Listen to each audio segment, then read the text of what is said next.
Bitcoin surged to its highest level in more than 2 years today after it broke past the $50,000 mark. But joining me now to discuss is Microstrategy's executive chairman and co-founder, Michael Saylor. Well, I think a lot of this is just indicative of the popularity of Bitcoin as an asset class. It's now the world's most popular investment asset. Bitcoin just hit a market cap of $1 trillion. For anyone who doesn't know what market cap is, it's the amount of money total that has been put into a stock or crypto. And in this case, Bitcoin. So that means the total amount of money that everyone has invested in the world into Bitcoin just hit 1T. Want one more way to think about it? Take the price of a single Bitcoin and multiply it by the amount of total supply in circulation. So you gotta ask, what is the price of Bitcoin and what is the circulating supply?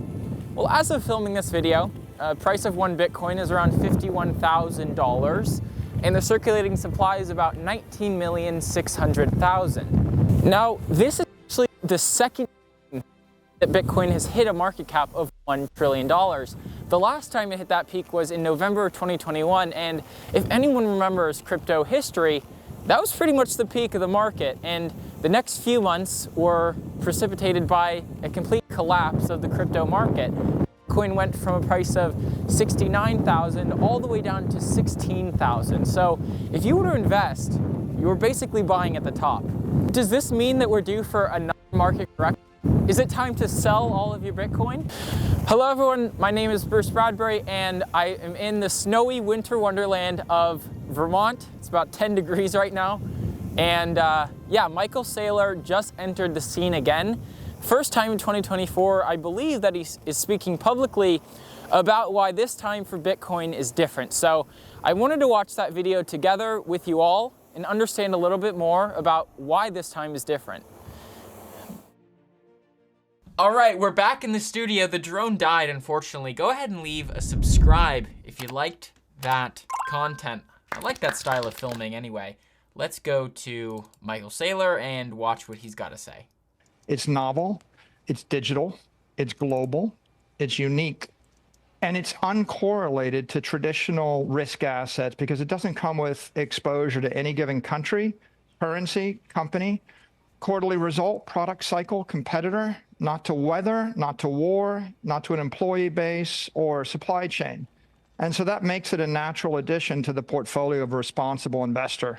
There's 10 years of pent-up demand. People have been waiting for these ETFs, and finally, mainstream investors are able to access Bitcoin. And I think that's what's driving the surge of capital in the asset class. And that's true. And I'm talking to friends every single day. I mean, a friend said to me last night, Bitcoin isn't real. A lot of people still carry this belief. Vanguard, I believe, is banning, or not banning, but they're totally against Bitcoin ETF idea. But the entire rest of the industry is pretty much jumping on the bandwagon for Bitcoin. So Bitcoin is becoming a mainstream asset. That's just a little bit of my insight from what Michael Saylor is talking about here. It's becoming a mainstream asset. So you can't really call it, not real or it's only on the internet, okay? Bitcoin's on the internet. The only thing that's going to take Bitcoin down is the entire internet going down. That's the only thing. No government, no hyperinflation, nothing. The whole internet has to go down for Bitcoin to become not real. So completely false. I think everyone's minds are shifting into that paradigm.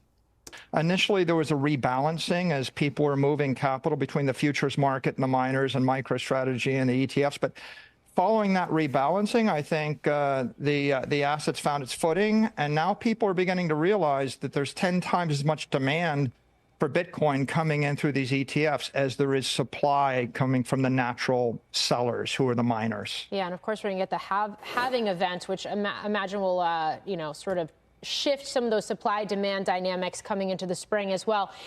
Earnings last week.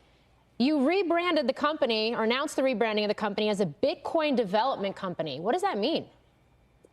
Well, it's a natural decision for us, given the success of our Bitcoin strategy. This is very interesting to me because Microstrategy, they started in 1988 as a software company. In 1998, they IPO'd just ahead of the 2001 bubble, essentially, the stock bubble. So the stock went soaring. Anyway, this is a little bit of like price history for Microstrategy. They've kind of were struggling, in my opinion, just from looking at the chart, from a technical point of view, they were struggling for a long while until 2020. Michael Saylor, of course, the CEO and founder, I don't think he's the CEO anymore, he's on the board, decided to basically, hey, with this company, let's buy as much Bitcoin as we can. So I'm excited to hear what he's got to say next. And our unique status as the world's largest public company holder of Bitcoin. MicroStrategy is an operating company that can actively manage its capital structure and its business operations with more flexibility than an investment trust, which is what these spot ETFs are. So we're going to develop software. We're going to generate cash flow. We're going to leverage the capital markets, all in order to accumulate more Bitcoin for our shareholders, and also to promote the growth of the Bitcoin network. Given the fact that the majority of enterprise value is now based upon those Bitcoin-related activities, it makes sense for us to call ourselves a Bitcoin development company in the same way as you see a real estate development company or a petroleum development company. Yeah, and certainly the largest publicly traded holder of Bitcoin, 190,000 Bitcoin as of into January, worth at current prices more than $8 billion. The flywheel that is the software business, the business intelligence business, you're shifting to the cloud, you're rolling out generative AI offerings. That subscription services revenue was up last quarter, but overall revenue was down. I guess walk me through that business and how that rolls out this year and how that feeds back into the Bitcoin, if it does explicitly. Well, we're going through a transition from on-premises to cloud.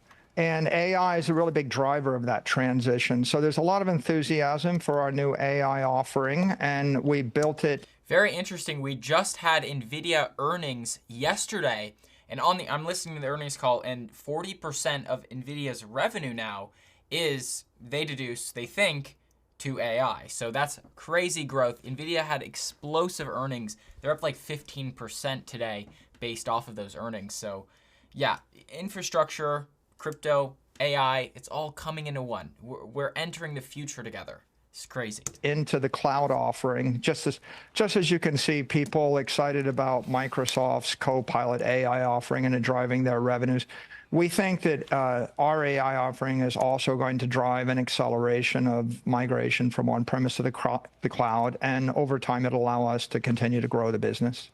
You talked about leveraging capital markets or continuing to. What does that look like in 2024, especially when there are some speculative investors out there that believe you might embark on another stock split? Well, you know, we're fortunate to be able to manage our capital structure actively and in a creative way. So sometimes we look to equity markets when that's the best way to acquire Bitcoin. But we've also done converts, and we continue to look at the convert market. We can refinance debt. We've refinanced our debt in the past and retired debt before. So we may issue debt, we may retire or refinance debt. We also are looking at potential preferred equity issuances or anything else that might be accretive to our shareholders. We try to be open-minded, prudent, thoughtful, and opportunistic as these opportunities present themselves. All right, there we go, folks. Everybody, thanks so much for tuning into this video. It's really interesting to hear what Michael Saylor had to say. Of course, he's one of the biggest crypto whales out there. He's got $8 billion of Bitcoin, 190,000 coins. It's insane, and it's only going to balloon from here. Imagine Bitcoin hits a price of $100,000, and many people, many experts, not just myself, believe that we're going to see $100,000 Bitcoin at the end of 2024, or at least by the end of 2024.